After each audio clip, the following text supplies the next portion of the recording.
కానీ వ్యాప్తి చేశారు. అంటే మరి అంటే నాకు చాలా మీకేంటండి సన్యాసం అంతేనా కదా.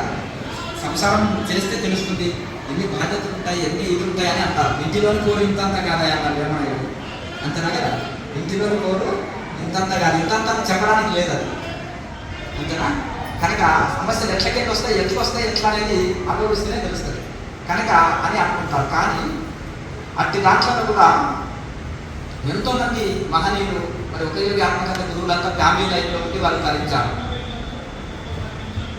అవునా కదా.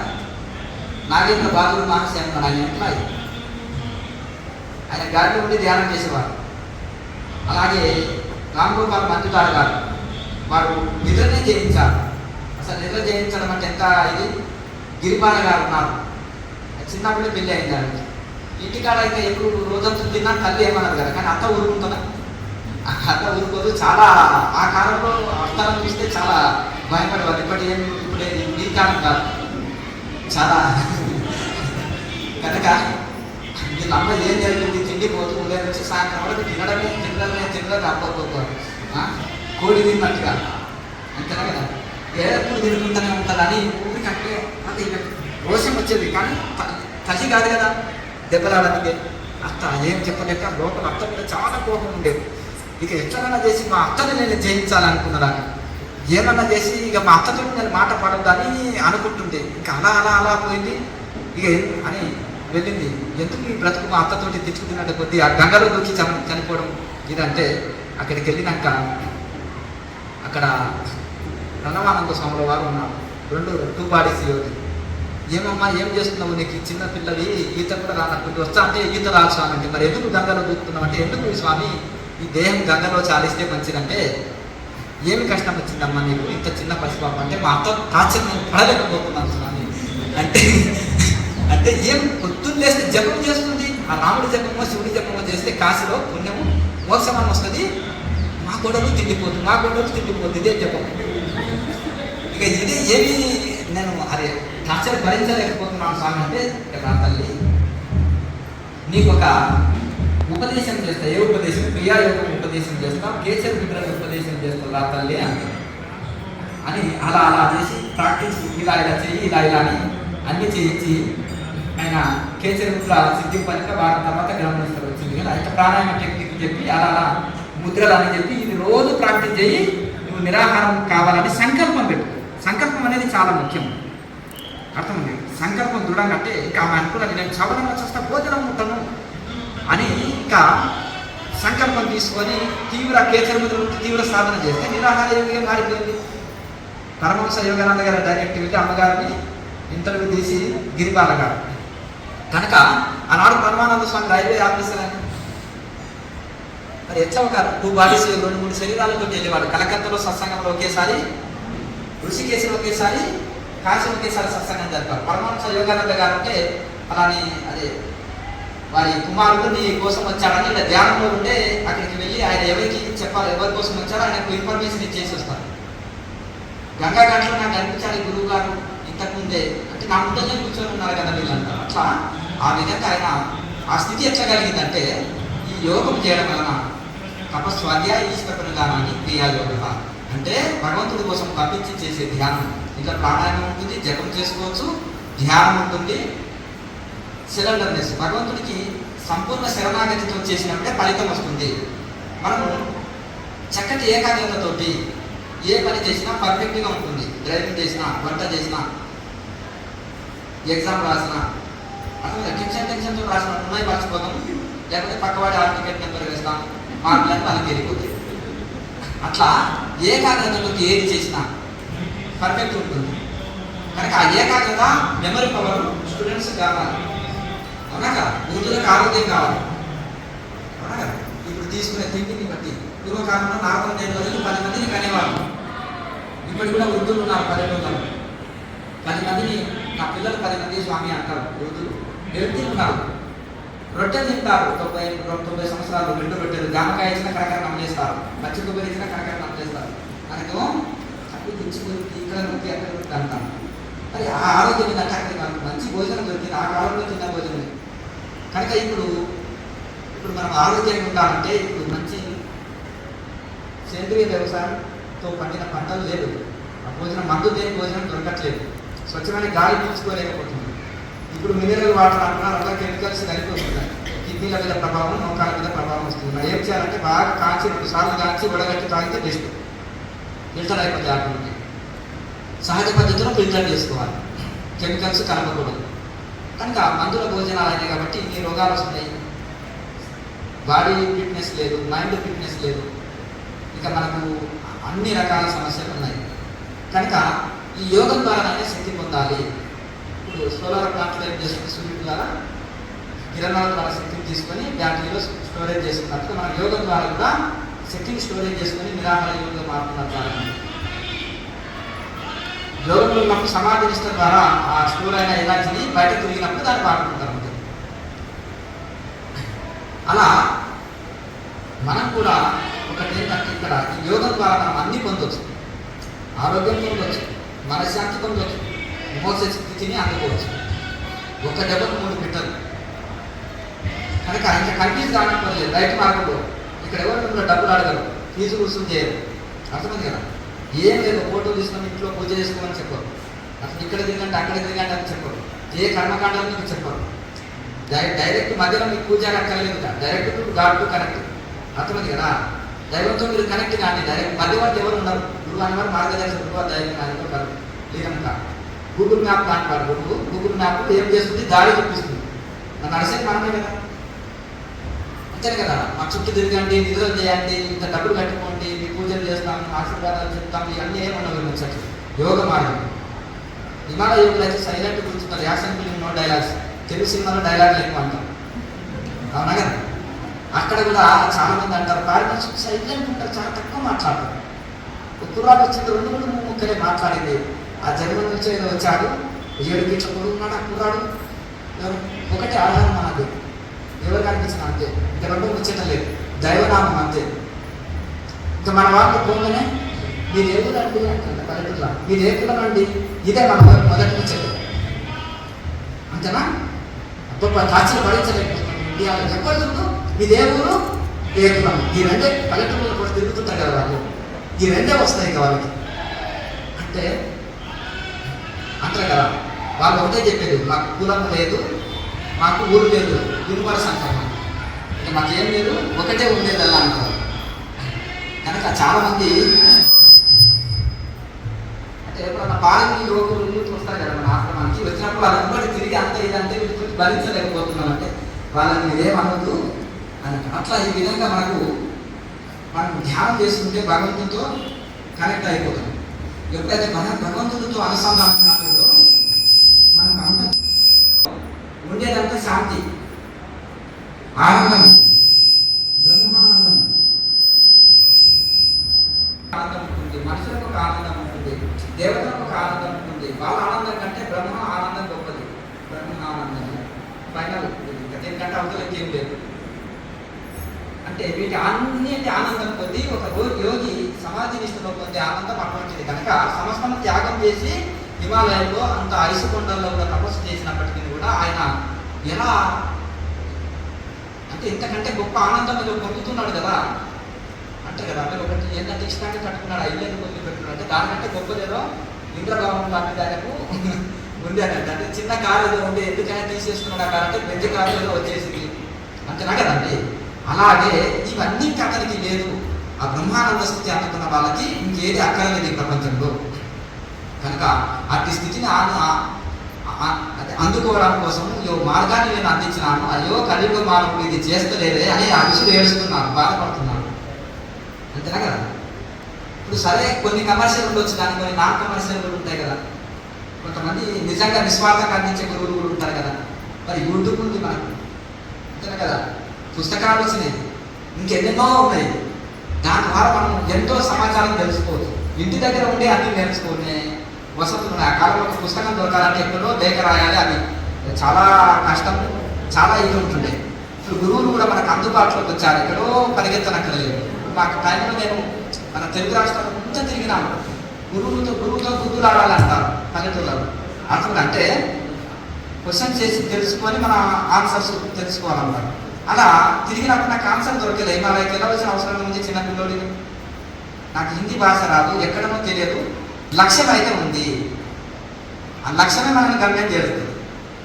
అక్కడ పోతే అన్నీ వచ్చినాయి అంతే కదా. హిందీ భాష వచ్చింది, బ్రహ్మ విద్య వచ్చింది, భారత విద్య వచ్చింది, సమస్తం వచ్చేసింది. బ్రహ్మ విద్యనే కఠినం. బ్రహ్మ విద్య వచ్చిన వాడికి అన్నీ అవలీల. అదే కఠినం. పెద్ద బ్రహ్మ విద్య అయిపోయా అంటారు అంతేనా కదా. ఇది రాక ఇది రాకపోతే అంటే బ్రహ్మ విద్యనే కఠినము. కనుక ఆ విధంగా మరి ఇప్పుడు మనకు అన్ని అందుబాటులో వచ్చినాయి, దీన్ని సద్వినియోగం చేసుకున్నాం. కనుక మీరు చదివిన వారు ఉంటే ఒకే ఆత్మకథ చదివిన వాళ్ళు చేతులు ఎత్తండి చూద్దాం. సంతోషం. చదివిన వాళ్ళు ఒకే ఆత్మకథ చదవండి. అది ఎందుకంటే పరమహంస యోగానంద గారు ఆ రాసిన పుస్తకం యూనివర్సల్, అది మనకు యూనివర్సిటీలో ఒక సబ్జెక్ట్ ఫారిన్ కంట్రీస్లో అన్ని భాషల్లోకి రిలీజ్ అయింది. అది ఇప్పుడు ఎందుకంటే యోగం అంటే ఒక కులం కాదు, ఒక మతం కాదు, ఒక ఇది కాదు. మనోలయం దైవంలో మన ఇష్ట దైవంలో మనసు లయం చేయడం కోసం ఉపయోగపడేది యోగం. కనుక మీరు యోగం చేయండి, తరించండి. దీనికి ఒక రూపాయి ఖర్చు లేదు, ఇటాటు తిరగనక్కర్లేదు. మన ఇల్లే ఒక ధ్యాన కేంద్రం. దీనికి ప్రత్యేక కట్టడాలు అక్కర్లేదు, అడవికి వెళ్ళనక్కర్లేదు. ఇంట్లో ఉంటే లాభాలు ఏంటి చెప్పండి.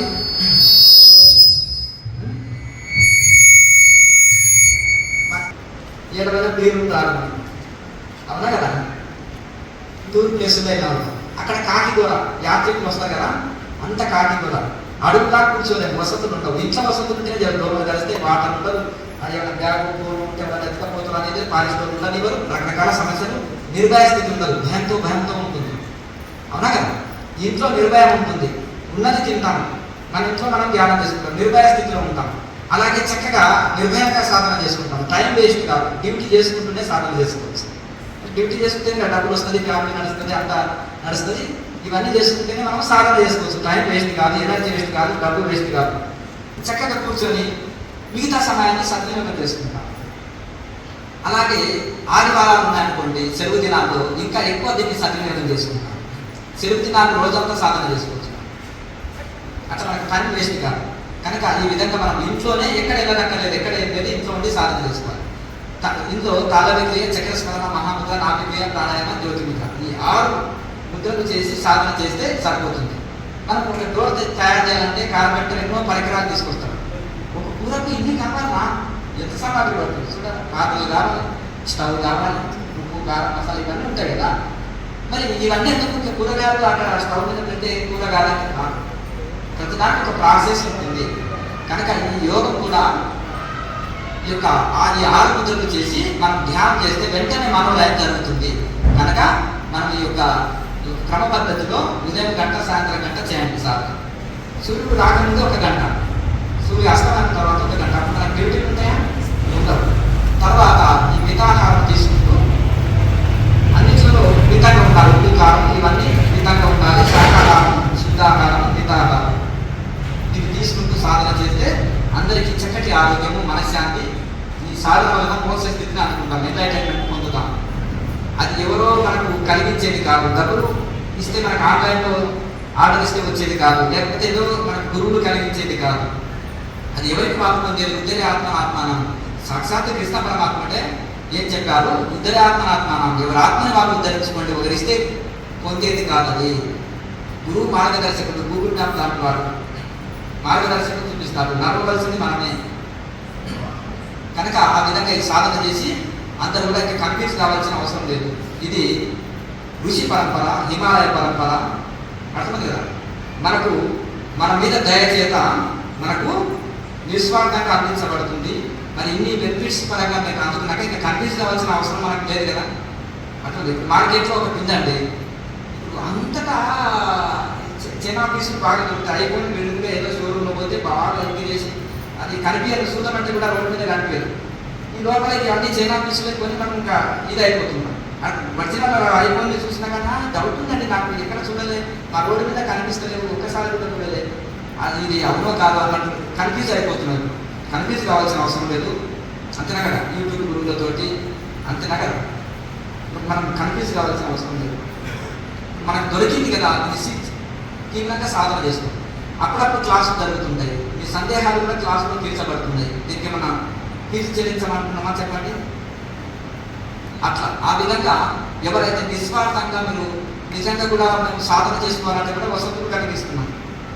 ఒక సకాలం నుండి కూడా సాధన చేసుకుని సాధన సెటిలైట్ చేసుకుని కూడా అవకాశం అది కూడా ప్రణాళిక కొన్ని జరుగుతున్నాయి. అక్కడ ఉండి వారు సాధన చేసుకొని కూడా వెళ్ళే ఇది ఉంటుంది. దాని కూడా ఎలాంటి ఫీజులు ఉండవు. కనుక ఆ విధంగా మీరు ఇంటికి వెళ్ళి మీ ఇల్లుని ఒక ధ్యాన కేంద్రంగా మార్చుకొని సాధన చేసి తరించండి. మొదటిది వివరణ ఇస్తాను కొంచెం. తాళక్రియ, చక్రస్మరణ, మహాముద్ర, నామక్రియ, అమృత బెనిఫిట్స్ చెప్తున్నాం. బెనిఫిట్ తెలిస్తేనే కదా మనం ఇది చేసేది. అయితే ఇక్కడ తాళక్రియ అంటే నాలుక ఎక్సర్సైజ్. ఈ నాలుక ఇప్పుడు ఉండే నాలుకతోటి 1 ఇంచు పొడుగు ఉండాలి. దానికి ఈ నాలుక ఎక్సర్సైజ్ చెప్పడం జరుగుతుంది. నాలుకలో బోన్స్ ఉంటాయా? నాలుకకు సాగే గుణం ఉంటుంది. కనుక ఈ నాలుక ఎక్సర్సైజ్ల వలన నాలుక కొంత పొడుగు కలుగుతుంది. ఇప్పుడు ఉండే నాలుక 1 ఇంచు పొడుగు. నాలుక పొడుగున్న వాళ్ళతో బెనిఫిట్ ఏంటంటే వీళ్ళ నాలుక పెద్దదంటే వీళ్ళతోటి మాటలు మనం మాట్లాడలేము అంటారు. అవునా? నాలుక పొడుగున్న వాళ్ళకి పాండిత్యం ఉంటుంది. వాళ్ళు మంచి ప్రవచనాలతో గలుగుతారు, మంచి పాండిత్యం ఉంటుంది. అలాగే మాటకారితనం, మాటలో వాళ్ళని గెలవలేదు. అర్థమైందా? కనుక ఈ నాలుక ఎక్సర్సైజ్ చేయడం వలన మీరు నాలుక పొడుగు అయితే లాభం ఏంటంటే పూర్ణ కేచరి వస్తుంది. ఆ పూర్ణ కేచరి ద్వారా మనము సహస్రారం నుంచి అమృతం తాగుతాం. ఈ నాలుకని చిన్న నాలుక వెనుక భాగంలో లోపల రోగుపురాలు ఉంటాయి. ఆ రెండింటిని మనం లాక్ చేసినట్లయితే అప్పుడు సహస్రారంలో ఉంటే అమృతం తాగుతాం. ఈ కొండ నాలుక శివలింగం, అమృత కలశం సహస్రారంలో ఉంటుంది. దారదారగా అభిషేకం జరుగుతుంది. శివలింగం పైన కలశం పెట్టి మనం అభిషేకం చేస్తాం కదా, అట్లా. దానివల్ల ఏంటంటే ఆకలి దప్పులు కంట్రోల్ వస్తాయి. అలాగే మనము మనసు సూక్ష్మంగా మారుతుంది, సుష్మన నాడి ఓపెన్ అవుతుంది, ధ్యానంలో మనోలయం జరుగుతుంది. కనుక మీరు రోజు ఇది ప్రాక్టీస్ చేయాలి. తాళక్రియ ప్రాక్టీస్ చేసిన తర్వాత చక్రస్మరణ, ఆరోహణ రూపంలో అవరోహణ రూపంలో ఒక్కొక్క చక్రాన్ని మనం ఓం ఓం అంటూ స్మరించుకుంటూ ప్రాణాయామంలో చక్రస్మరణ చేస్తాం.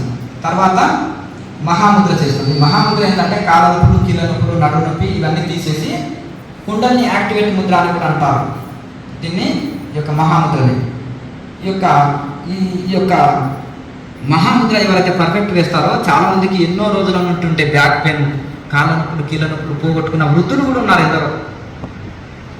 ఒకసారి సినిమా యాక్టర్ సప్తగిరి తెలుసు కదా మీకు. అతను చాలా నడుము నొప్పితో వచ్చాడు.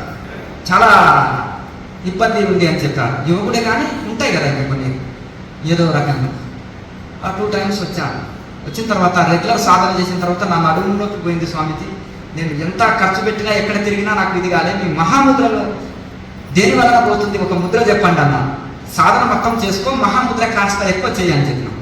ఎక్కువ సెట్లు చేయమంటే రెగ్యులర్గా దాన్ని ఎక్కువ సెట్లు చేయడం వలన నాకు చక్కగా నడుము నొప్పి అంతా పోయింది స్వామిజీ అన్న.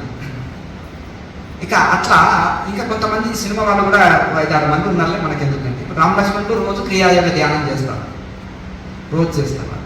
ఒక్కొక్క గురువు దగ్గర ఒక్కొక్కటి నేర్చుకున్నాం, కానీ క్రియాయోగం మాత్రం మీరు చెప్పింది తూచా తప్పకుండా మేము సమయం ప్రకారం చేస్తున్నాము, మంచి బెనిఫిట్ ఉంది స్వామీజీ అని చెప్పారు. అలా చాలామంది కూడా ఒక్కొక్కరు 34 ఏళ్ళ నుంచి పూజలు చేసేటోళ్ళు ఉంటారు. వాళ్ళు బయట ఎక్కడ పడితే అక్కడ క్లాసులకు వెళ్ళరు. ఒక మినిస్టర్ గారి భార్య ఉంది, ఒక ఎమ్మెల్యే గారి భార్య ఉంది, వాళ్ళు బయట ఎక్కడ క్లాసులో పోలేరు, విఐపీలు. వాళ్ళు ఏం చేస్తారంటే ఒకసారి స్పెషల్ క్లాస్ కూడా ఇవ్వడం జరిగింది. అది 34 ఏళ్ళ నుంచి మేము పూజలు చేసినాం, కానీ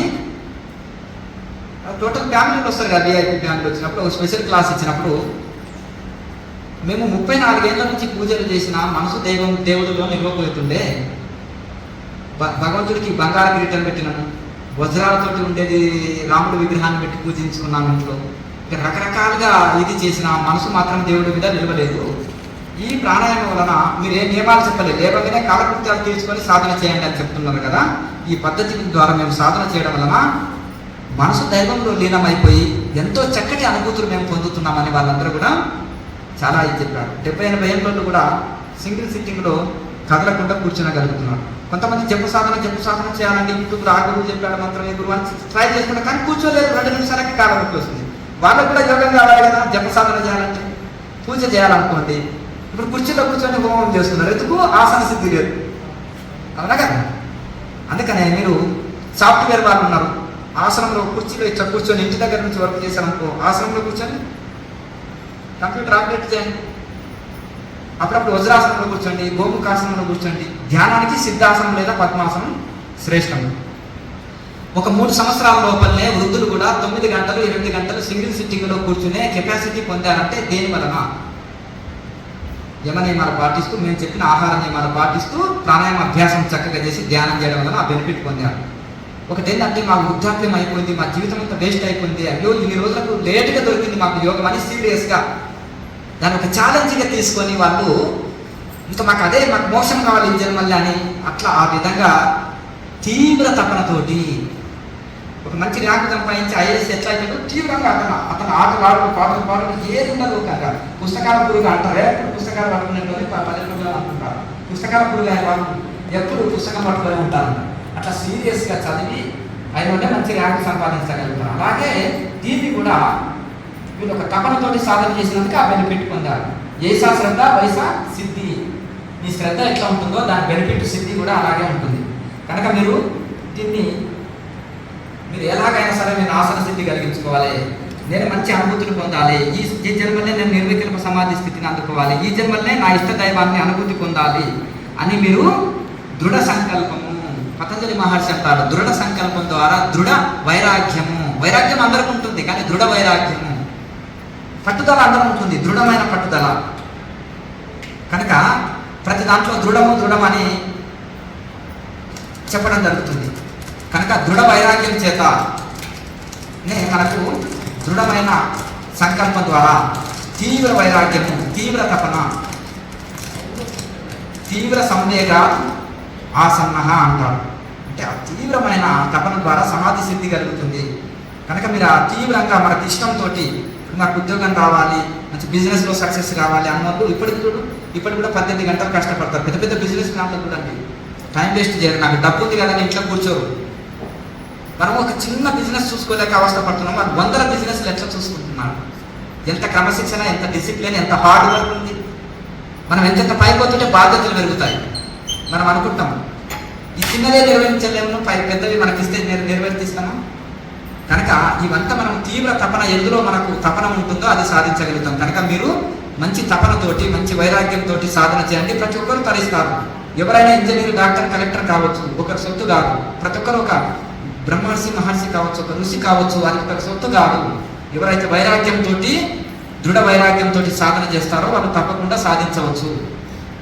అది ఒకరి సొత్తు కాదు, ఎవరైనా దానికి అర్హులు. కనుక మరి తర్వాత మహాముద్ర వేస్తే బెనిఫిట్స్ తెలుసుకున్నాం. నడు నొప్పి, కాళ్ళ నొప్పి, కీళ్ళ నొప్పి పోయి కుండల్ని యాక్టివేట్ ముద్ర అంటారు. చాలామంది అంటారు కుండల్ని యాక్టివేట్ లేని ఆధ్యాత్మిక అభివృద్ధి ఉండదు అంటారు కదా. మరి ఆ కుండల్ని ఎట్లా యాక్టివేట్ అవుతుంది స్వామీజీ చెప్పండి అంటారు. కొన్ని కఠిన పద్ధతులు అటయోగంలో ఉన్నప్పటికీ సైడ్ ఎఫెక్ట్స్ ఇస్తాయి. కానీ ఈజీ పద్ధతి అయిన ఈ యొక్క మహాముద్ర ఎటువంటి ఎఫెక్ట్ లేకుండా, ఎటువంటి ఇది లేకుండా దీన్ని ఎక్కువ సెట్లు వేసి మంచి చక్కగా కుంభకం ఎక్కువ చేస్తే మహాముద్రలో కుండల్ని యాక్టివేట్ చేస్తుంది. కనుక మహాముద్ర ద్వారా కుండల్ని యాక్టివేట్ ముద్ర అని కూడా అంటారు దీన్ని. కనుక తర్వాత నాభిక్రియ, చక్కగా నాడులని సమతుల్యం, 72,000 నాడుల కనెక్షన్ నాభిలో ఉంటాయి. కనుక నాడుల సమతుల్యం చేసి చక్కటి ఆరోగ్యాన్ని ఇచ్చి చక్కటి మనశ్శాంతిని ఇస్తుంది నాభిక్రియ. తర్వాత మనము ప్రాణాయామం, ఈ శ్వాస నిలయం చేస్తుంది. బ్రేక్ ద్వారా వెహికల్ని కంట్రోల్ చేసినట్టుగా ఈ ప్రాణాయామం ద్వారా మనసుని కంట్రోల్ చేయొచ్చు. కనుక ఎప్పుడైతే మనసు వశమైందో స్వర్గం వశమవుతుంది. కనుక మనసు మనకు సహకరించాలి. కనుక ఈ మనోకృప అనేది చాలా గొప్పది. మనసు ఎప్పుడైతే సహకరించిందో గొప్ప ఋషులు అవుతారు. అయితే మనసు అందరికీ అంతర్ముఖమై చేస్తే ఋషులు అయ్యారు. సృష్టి సాగుతలేదని బ్రహ్మదేవుడు బహిర్ముఖం చేసి పెట్టాడు. మళ్ళీ ఎవరు అంతర్ముఖం కాలేకపోతున్నారు. కానీ దాన్ని కూడా యోగం అనే టెక్నిక్ అందించి మళ్ళీ అంతర్ముఖమై దైవాన్ని తెలుసుకోవచ్చు అనేది మళ్ళీ యోగం అందించారు బ్రహ్మదేవుడు. కనుక ఈ యోగం ద్వారా మళ్ళీ మనము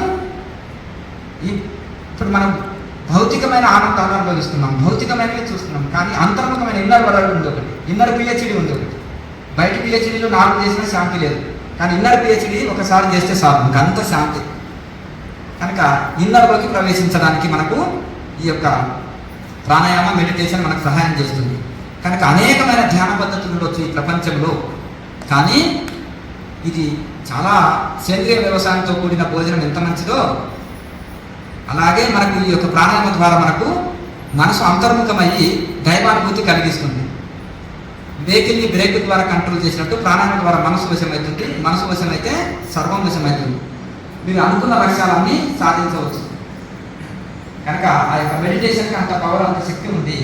అందుకని ఆ ఋషులు ఆనాడు గొప్ప గొప్ప ఋషులు బక్క చిక్కిన శరీరాలు గట్టిగా గాలిస్తే వాళ్ళ శరీరం కొట్టుకొని పోతుంది అన్నట్టే ఉంటుంది. కానీ గొప్ప గొప్ప చక్రవర్తులు కూడా వాళ్ళకు కావాల్సిన శిశువుగా మారారు. ఎందుకు? వరాల కోసం లాయన కట్టేవాళ్ళు. వాళ్ళ నోటి నుండి ఏది పలికితే అది అవునవుతుందని. అట్లా కనుక ఎందుకంటే ఆ విధంగా అంత తపస్సు వాళ్ళకి వచ్చింది. కనుక మీరు కూడా ప్రతి ఒక్కరు మనమే ఒక ఋషిగా మారాలి అనేది ఇక్కడ చెప్పేది. ఎక్కడో క్యూలు కట్టనక్కర్లేదు. కనుక ఇప్పుడు ఈ కలియుగంలో అటువంటి వారు లేరు, కనిపించరు. మేక ఏం చేసిందంటే పులిచర్మం పట్టుకొని వచ్చింది. అర్థం కదా? ఇప్పుడు అట్లే ఉంది వ్యవహారం. ఋషుల గెటప్లో కామన్ మ్యాన్లు వస్తున్నారు. అర్థమైంది అనుకుంటా. ఒక సాధారణమైన మనిషి ఋషుల గెటప్లో వస్తున్నారు. వచ్చి ఏం చేస్తున్నారు? మొత్తం బోధన కొట్టిస్తారు. మీరేం చేస్తున్నారంటే పెద్ద పెద్ద వ్యాపారులు కూడా ప్రపంచం అంతా బోధన కొట్టిస్తే ఒకటే దెబ్బకు వాళ్ళు బోధన కొట్టించేస్తున్నారు. అర్థమైందా? అట్లా పెద్ద చేపని తిమింగలం వేసినారు. చిన్న చేపని పెద్ద చేప మిగిలితే పెద్ద చేపని తిమింగలం వేసినట్టుంది. అట్లా ఏం చేస్తున్నారంటే ఆ విధంగా నిజమైన ఋషిలో స్వార్థం ఉండదు. హిమాలయాల్లో ఉంటారు, ఆడంబరం ఉండదు, సింపుల్గా ఉంటారు, నేల మీద పడుకుంటారు, ఆడంబరం ఉండదు. వాళ్ళు అనుకుంటే ఒక బంగారు బిల్డింగ్ని క్రియేట్ చేస్తుంటారు. బాబాజీ మహారాజ్ ఏం చేశారు?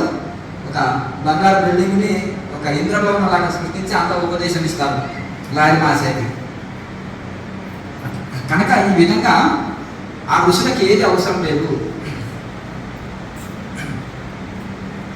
ఒక ఆయన ఉండే ఒక మహానుభావుడు, ఆయన మర విసర్జన చేస్తే బంగారు ముద్ద వచ్చేది. 2-3 సార్లు జోడి నింపుకున్నాడు. అవతల కనుక రాళ్ళుగా మారిపోయింది, బలంగా మారింది. చాచా అని చాలేసినాడు. అంటే స్వామి వాడు పెద్ద స్వార్థం అంటే ఎందుకు రాణించాలండి అంటే అంటే మీకు అన్నాడు. అంటే నా టెస్ట్లో తర్వాత తేలిపోతుంది అని ఇక్కడికి వెళ్ళాక జోడి మీద ఆయన మొత్తం భాగంగా బలం చాచా అని చదివేస్తున్నాడు. మళ్ళీ అంటే ఆయన టెస్ట్ పెడుతున్నాడు. మీరు నా కోరికల కోసం వచ్చాడా నా దగ్గరికి, లేకపోతే వైరాగ్యం కోసం వచ్చాడా అని. మా గురువుగారు నన్ను కూడా చాలా టెస్టులు పెట్టారు. అసలు నాకు ఏది అవసరం లేదు, నాకు ఉపదేశం చేయండి చాలు. అంటే ఈ జీవితం తరించే మార్గం పెట్టండి అనాలి. అందుకనే రాజు దగ్గరికి వెళ్ళి నూకలు అడగద్దు. పూర్వకాలంలో అనేవాళ్ళు రాజు దగ్గరికి వెళ్ళి ఏమడగాలి? రాజు దగ్గరికి వెళ్ళి డైమండ్స్, రత్నాలు, మనులు, మాణిక్యాలు, పొలాలు అడగాలి. స్వామి 10 ఎకరాలు ఇవ్వండి రాజాగారు, వీళ్ళవన్నీ దున్నుకొని బతుకుతాము అని అడగాలి. అవునా కదా? మనం అనుకుంటాం ఓ సేరు బియ్యం పెట్టండి సార్, కేజీ బియ్యం ఇవ్వండి అంటే మన పక్కింటి వాడు కూడా సాయం చేస్తారు. అట్లా మనం ఎవరిని ఏ కోరిక రాదు. దేవుడి దగ్గరికి పోతున్నాం, తిరుపతి పోతాం, స్వామి స్వామి స్వామి మా పాపకు పెళ్లి కావాలి, పిల్లవాడికి ఉద్యోగం రావాలి, మా ఆయన ఓ బెంచి కానుకున్నట్టే నాకు నిండా నగలు, కేజీ నగలు తీసుకొని రావాలి, ఇది కోరుతున్నాం తప్ప ఈ జన్మలో తరించి మార్గంతో పెట్టండి స్వామి, నన్ను తరింపజేయండి, మీ అనుగ్రహం నా మీద ఉండేటట్టు చూడండి. ఈశ్వర అనుగ్రహం ఉంటే అన్నీ ఉన్నట్టేనా? ఈశ్వర అనుగ్రహం లేకపోతే 0. ఒకసారి కరోనా వచ్చింది అనుకో, కంపెనీలు అన్నీ మొత్తం లాస్, పాత్ర పట్టుకొని అనుకోవాలి. అవునా కదా? భూకంపం వచ్చింది అనుకో ఒకసారి, మొత్తం నీలమట్టం అయిపోతాయి ఆస్తులన్నీ. అంతే కదా? అదే ఈశ్వరానుగ్రహం ఉందనుకోండి, భోపాల్లో ఇట్లా అన్ని నీలమట్టమని 40 రూపాయలు ఒక్క ఇల్లు నీలమట్టం కాదు. అవునా?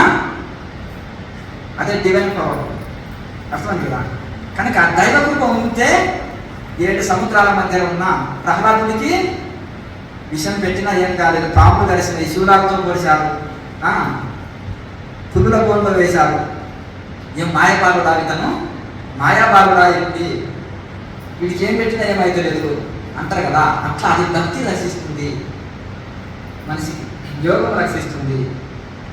కనుక అట్లా అది లేకుండా దైవకృప అంటారు దాన్ని. నేను మొదటి కోరిక ఏమంటారు తెలుసా? 20 సంవత్సరాల నుంచి సంతానం లేక అత్త ద్వారా పీడింపబడుతున్న ఒక దంపతులు, అది ఎవరో వాళ్ళ దూరపు చుట్టాలు, ఆ పాప నాకు చెల్లెలు వలస అవుతుంది దూర్వాసన. వాళ్ళ అత్త ఆ పాపని పెట్టని టార్చర్ లేదు, ఆత్మహత్య చేసుకోవాలని పోయింది. నేను తపస్సు చేసి కళ్ళు చేసినప్పుడు నాకు ఆనంద బాష్పాలు వచ్చింది. ఏదో చూసి నన్ను గుర్తుపట్టలే, కానీ ఎవరో అందరిలాగా మనం ఇది చేస్తాం. అయితే ఓ ఈశ్వర, నా మీద నీకేమైనా అంటే నీ అనుగ్రహం నా మీద ఉన్నట్టయితే ఆమెదేదో ఆ కోరిక నెరవేర్చు అని నేను మొదటి సంకల్పం తపస్కారం. ఆ నెల అలాగే నిలబడిపోయి ఆమెకు మంచి పాప బాబు పుట్టారు అంతా. అది తర్వాత విషయం ఏదో పోదు కానీ అయితే ఈ విధంగా అంటే ఈశ్వర అనుగ్రహం టెస్ట్ ఎట్లా చేసుకోవాలి అని మీరు అంటారు. అంటే నాకు సంకల్ప సిద్ధి వచ్చింది ఎట్లా తెలుసుకోవాలి స్వామి అని వందల ప్రశ్నలు వేస్తారు. అర్థమైంది కదా? నువ్వు బాగా మెరిట్ విద్యార్థివి, మంచి ర్యాంకు సంపాదించుకున్నావు, కాంపిటీషన్ ఎక్కువ ఉంది, ఉద్యోగం వస్తలేదు, నువ్వు ఉద్యోగం అనుకున్నావు, నువ్వు దానికి అర్హుడివి. అంటే 10th ఫెయిల్ అయితే నేను కరెక్ట్ కావాలనుకుంటే అది అత్యాశ అవుతుంది. కానీ మన అర్హత మంది కూడా వస్తలేదు. ఇప్పుడు ఒక కంపెనీకి డైరెక్టర్ కావాలి, అర్హత లేని వాళ్ళు లైన్లో ఉన్నారు, నీకు దీనికి అర్హుడి 100%, కానీ నీకు అది రావాలి. అప్పుడు నువ్వేం చేయాలంటే ఒక సంకల్పం పెట్టుకోండి. ఆ సంకల్పం నెరవేరిన దాంతో మీది అప్పుడు మీకు కొంత సంకల్ప సిద్ధి వచ్చింది. దాన్ని వృధా చేయకూడదు, వేస్ట్ చేయకూడదు. ఋషులు వాళ్ళ స్వార్థం కోసం వాడరు. నాకు బెంచ్ కార్ కావాలి, లెక్చర్ లైఫ్ కావాలని కోరికల్ని సంకల్పాన్ని వినియోగించరు. లోక సేవ, నిస్వార్థం, దానికోసం వినియోగిస్తాను. కనుక అట్లా మనం తెలుసుకోవాలంటే అట్లా కనుక ఆ సంకల్పం పెట్టుకోండి. అట్లా కోరికల కోసం ధ్యానం చేయకూడదని. ఇవన్నీ ఇక్కడ వదిలిపెట్టిపోయేటుంది. అశాశ్వతమైన వాటికి మనము సంకల్పం చేయకూడదు, ఎందుకంటే ఇక్కడ వదిలిపెట్టేది కాదండి. కానీ ఒక యోగి చేసిన సంకల్పంలో కూడా అందులో అతని స్వార్థం ఉండదు, లోక శ్రేయస్సు ఉంటుంది, లోకానికి అంతా మేలు జరిగేది ఉంటుంది. అందుకనే హిమాలయాల ఋషులు లోకా సంస్థ సుఖిలో భవంతు అనకపోతే మట్టి మొత్తం లోకమంతా మాడి మసి అయిపోతుంది. ఎందుకు? ఒక పట్టణంలో 10-20 లక్షల మేకలు, గొర్రెలు, కోళ్ళు అన్ని కోయబడుతున్నాయి, ఎన్నో జీవులను చంపబడుతున్నాయి. అవి ప్రశ్నించవచ్చు కదా, నన్ను ఎందుకు చంపుతున్నామని. అవునా కదా? మన పిల్లల్ని ఎవరైనా ఒక పులి తింటుంటే షూట్ చేస్తామా? జూ పార్కులో ఏదైనా పులి వచ్చింది అటాక్ చేస్తుంటే పులిని ఎందుకు షూట్ చేస్తున్నాను? పాపం ఆకలిలో ఉంది, తినని మన బాబు ఉన్నారు కదా, కానీ తినని ఆకలిలో ఉంది పాపం, ఎందుకు షూట్ చేస్తున్నాం? మన పిల్లలు అన్నారు, దైవం పిల్లలు కదా వీళ్ళంతా, భగవంతుడి పిల్లలు కదా. మన మానవుడు ఇంత జ్ఞానం ఇచ్చాడు అంటే జంతువులకి మనసు ఉంటుంది కానీ బుద్ధి ఉండదు. కానీ మనుషులకు మనసుతో పాటు బుద్ధి ఉంటుంది, విచక్షణ జ్ఞానం ఉంటుంది. కనుక మానవ జన్మ గొప్పది. భగవంతుని తెలుసుకోగలుగుతాం ఆ బుద్ధి విచారణ ద్వారా. జంతువులకు మనసు ఒక్కటే ఉంటుంది కాబట్టి సుఖ దుఃఖాలు ఉంటాయి, బుద్ధి లేదు కాబట్టి విచక్షణ జ్ఞానం ఉంటుంది. అందుకని మనం 6 రోడ్లు ఉన్నాయి, గేదెలు తప్పుకుంటాయా? మనుషులు అయితే 6 కొట్టే వరకు తప్పుకుంటారు. కనుక బుద్ధి లేదా? పశువువా అంటారు. పశువులకి బుద్ధి ఉండదు, మనసు ఉంటుంది. కనుక ఈ విధంగా మనకు మనకు ధ్యానం వలన మనం ఏదైనా సాధించవచ్చు. 3 లోకాల్లో ధ్యానం వలన సాధించలేనిది లేదు. అది రైట్ మెడిటేషన్ వలన. ఆ మెడిటేషన్ వల్లనే సృష్టికి ప్రతిసృష్టి చేశారు. ఎవరు? విశ్వామిత్రుడు. ఒక సామాన్య రాజు, బాబాజీ మహారాజు సామాన్య బాలుడు, ఒక మృత్యుంజయుడిగా మారాడు. ఎవరు? ఈ క్రియాయోగ మెడిటేషన్ వలన. మెడిటేషన్ అంటే మన నిద్రపోయే మెడిటేషన్ కాదు. చాలా మంది స్లీపింగ్ మెడిటేషన్ అంటారు. మనం కూర్చొని ఇట్లా వంగి నిద్రపోయాం అనుకో, నడుము నొప్పి వస్తుంది. ఏమొస్తుంది అంటే నడుము నొప్పి, కాళ్ళ నొప్పి వస్తుంది. ట్రైన్లో, బస్సులో వంగి నిద్రపోండి, ఏమొస్తుంది? నొప్పి వస్తుంది. అదే శవం దాకా పడుకోండి, సుఖమైన నిద్ర వస్తుంది. బెనిఫిట్ ఆ నిద్ర వలన. శవం దాకా పడుకొని చేసే నిద్ర వలన బెనిఫిట్. కానీ మనము బస్సులో, ట్రైన్లో కూర్చొని వాడిపోతాం అనుకోండి, నొప్పి వస్తుంది. సరే, రిలాక్స్ అయింది. అదే పనిగా కుర్చీలో కూర్చొని మెడిటేషన్ అని పేరు పెట్టి వంగి నిద్రపోతుంది అనుకో, నడుము నొప్పి, కాళ్ళ నొప్పి మిగులుతుంది తప్ప మనకి ఆధ్యాత్మిక డెవలప్మెంట్ ఉండదు. ఈ జీవితంలో జంతువులు, పశువులు, పక్షులు, క్రిమి కీటకాలు, సమస్త జీవరాశులు కూడా రోజుకు 7-8 గంటలు నిద్రపోతున్నాయి. మోసం వస్తుందా? ఎంటర్టైన్మెంట్ వస్తుందా? సమాధి స్థితి కలుగుతుందా?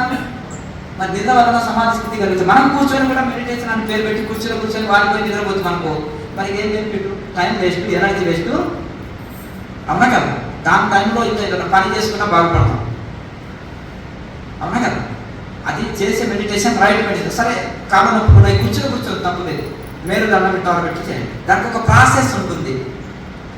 Train, bus, flight, fan, cycle, motor bike, car ఏది నడపాలన్నా ఒక సూత్రం ఉందా? ఒక సూత్రం ఉంది కదా, ఆ సూత్రం మీదనే నడుస్తుంది కదా. కనుక ఆ సూత్రం లేకుండా నడవలేదు. అలాగే ఈ యోగం కూడా ఒక సూత్రం మీద నడుస్తుంది, అష్టాంగ యోగ సూత్రం మీద. దానికని అందుకని తపస్సు, స్వాధ్యాయ, ఈశ్వర ధ్యానం, ఈ 3 కలిపి ధ్యానం చేస్తే రైట్ మెడిటేషన్ అంటారు. ఇప్పుడు ఉప్పు కారం లేకుంటే కూర చేస్తే ఎవరైనా తింటారా? తాళింపు కూడా పెట్టకండి, మంచిగా చేస్తేనే మూడు పేర్లు పెడతారు. ఎంత మంచిగా చేసినా ఓటాల్లో తినేసి వస్తారు, అవునా కదా? మరి అటువంటిది తింటారా? అందుకనే మనం ఒక కూరని మంచిగా చేసినాం అనుకోండి, అన్నీ కరెక్ట్గా కుదిరినాయి అనుకో, అబ్బా అన్నీ కరెక్ట్గా కుదిరినాయి, ఈరోజు చాలా బాగుంది అంటారు, మిగిలిన ఫ్రిడ్జ్లో పెట్టుకొని తింటారు. ఎందుకంటే అట్లా. అలాగే ఈ యోగానికి కూడా ఒక ప్రాసెస్ ఉంటుంది. అన్ని హోటల్స్ ఉంటాయి అన్న కదా, 5 స్టార్ హోటల్లో ఉంటుంది, మన 10 రూపాయలు పెడితే టిఫిన్ చేయొచ్చు, అలా 50,000 పెడితే టిఫిన్ చేయొచ్చు.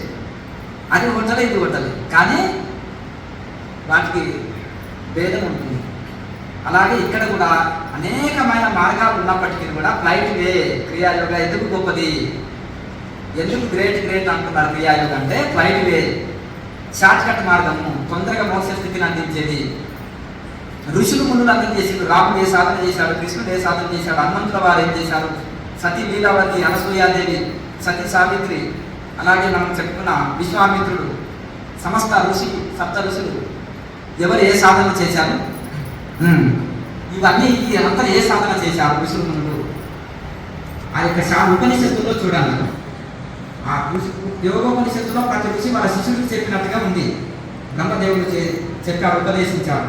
తర్వాత వాళ్ళ సనక సనందనులు ఏమంటారు? పూర్వయోగులు అంటారు. ఎప్పుడు 16 ఏళ్ళ బాలునే వాళ్ళు, ఎప్పుడు 16 యుగాలు మారినా 16 ఏళ్ళ వయసు వాళ్ళకి ఎప్పుడు. అంటే దాన్ని ఏంటంటే వాళ్ళని సృష్టికి పూర్వయోగులు అంటారు వాళ్ళని. కనుక ఆ యోగ మార్గం మనకు సమస్తం కల్పవృక్షము, కామధేనువు, చింతామణి అంటే డైమండ్. ఆ డైమండ్ ధరించి ఏది కోరితే అది ఇస్తుంది. కల్పవృక్షం చెట్టు కింద కూర్చొని ఏ సంకల్పం చేస్తే, ఏ కోరిక కోరితే అది నెరవేరుస్తుంది. కామధేనువు మనకి ఏది కోరితే అది ఇస్తుంది. మనం చూసినాం. ఎవరి దగ్గర ఉన్నది? జమదగ్ని దగ్గర ఉన్నది. ఇంకొకటి వశిష్ఠుల వారి దగ్గర ఉన్నది కామధేను అనేది. అది ఒక సంకల్ప సిద్ధి, అష్టసిద్ధులు అదొక సిద్ధి అనమాట. అక్షయ పాత్ర ఎవరి దగ్గర ఉన్నది? ధర్మరాజు దగ్గర ఉన్నది. లేదు, ఎట్లొచ్చిందన్నా? తపస్సు వలన, ఉపాసన, సాధన వలన. అట్లా కనుక అందరూ పిలిస్తే రాడు. మరి ద్రౌపది విలువగా ఎందుకు వచ్చారు చెప్పండి? తపస్సు. అర్థమైందా?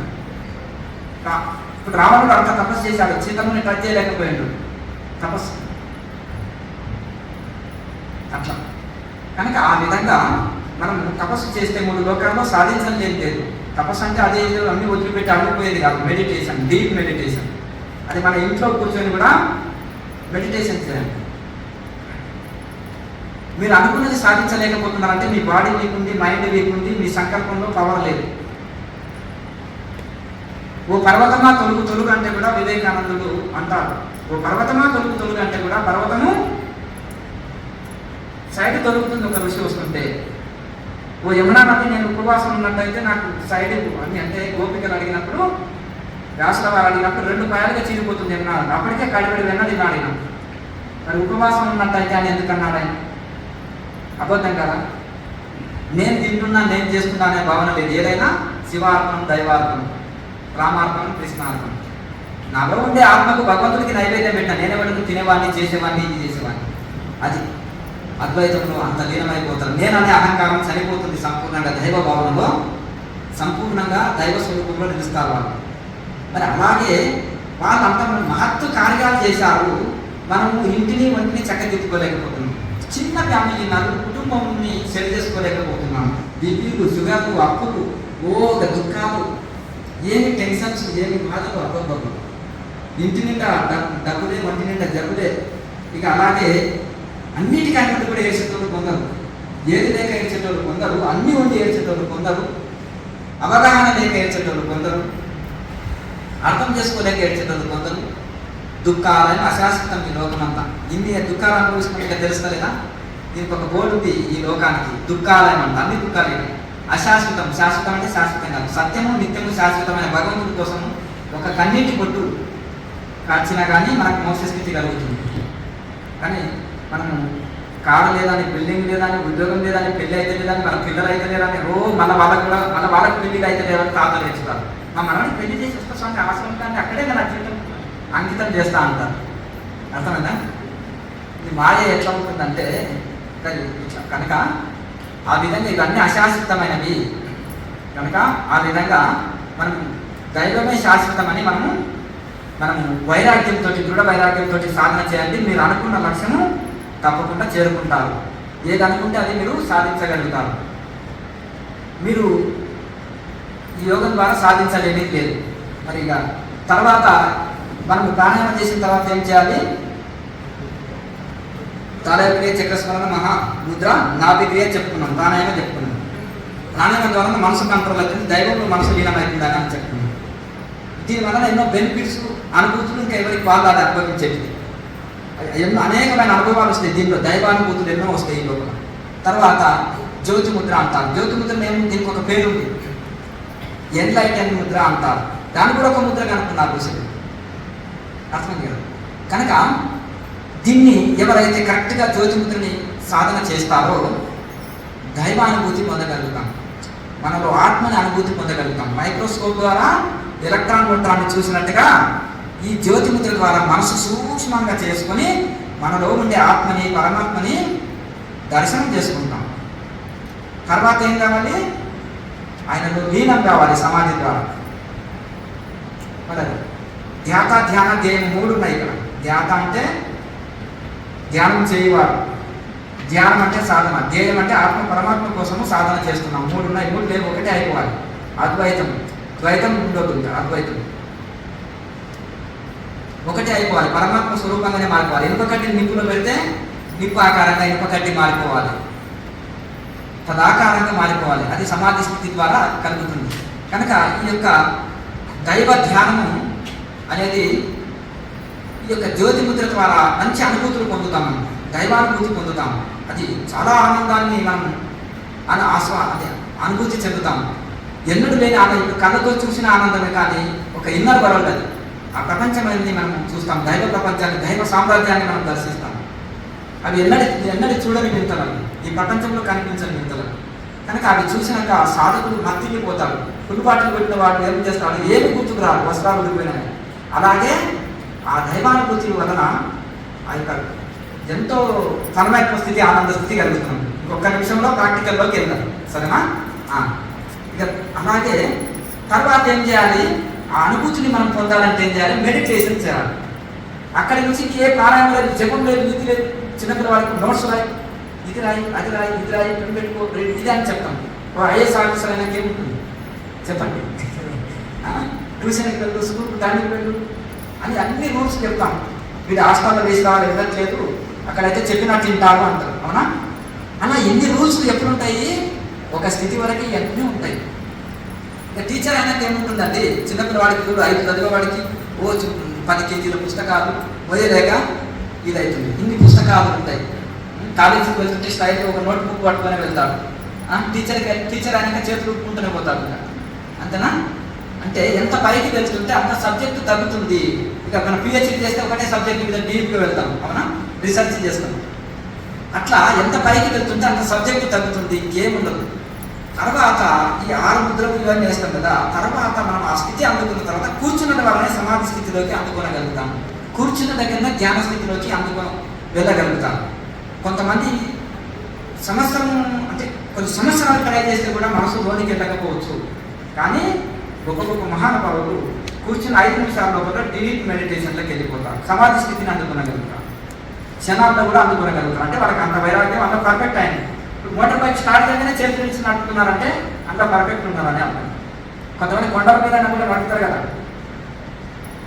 పెద్ద పెద్ద పర్వతాల మీద, మౌంటైన్స్ మీద కూడా నడుపుతుంటారు బైక్. అవునా? ఎంత ప్రాక్టీస్ ఉంటుంది అంటే ప్రతి కదలిక వాళ్ళకి తెలుస్తుంది. కనుక అలా అంత ప్రాక్టీస్ అన్నది వీళ్ళకి కూడా అందులో అంత పర్ఫెక్ట్ ఉండాలని అర్థం. కనుక మనము ఇది తర్వాత మనము ధ్యానం చేయాలి. ఇంకే ముద్రలు అవసరం లేదు, ఏది అవసరం లేదు, ఓన్లీ మెడిటేషన్, ఆత్మ ధ్యానం, దైవ ధ్యానంలో లీనం కావాలి, ఇంకేం చేయనక్కర్లేదు. అప్పుడు మనము చక్కటి అనుభూతి పొందుతాము. స్టార్టింగ్లో అన్ని ముద్రలు ఉంటాయి, ధ్యానంలో ఇంకేవి అవసరం లేదు. మరి డైరెక్ట్ అదే ధ్యానం చేయొచ్చు కదా, ఇవన్నీ ఎందుకంటే ఇవి చేయండి అది కుదరదు.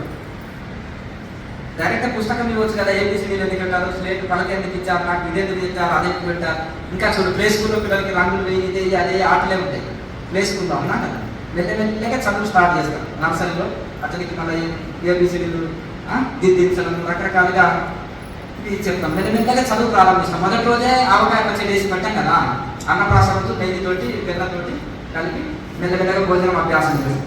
కనుక అలా మెల్లమెల్లగా అభ్యాసం అయిన తర్వాత చిన్నపిల్లవాడు చిన్న పరువులు మేలుతారు, తర్వాత పెద్ద పరువులు మేలుతారు. అలాగే ఇక్కడ మనం ఇవన్నీ చేసి ధ్యానం చేస్తే రైట్ మెడిటేషన్ కుదురుతుంది. ఇది ఒక ఫార్ములా, ఇది ఒక సైంటిఫిక్ పద్ధతి, రుసుల పద్ధతి, ఈజీ పద్ధతి, గ్రేట్ పద్ధతి. మనం సాధన చేద్దాము.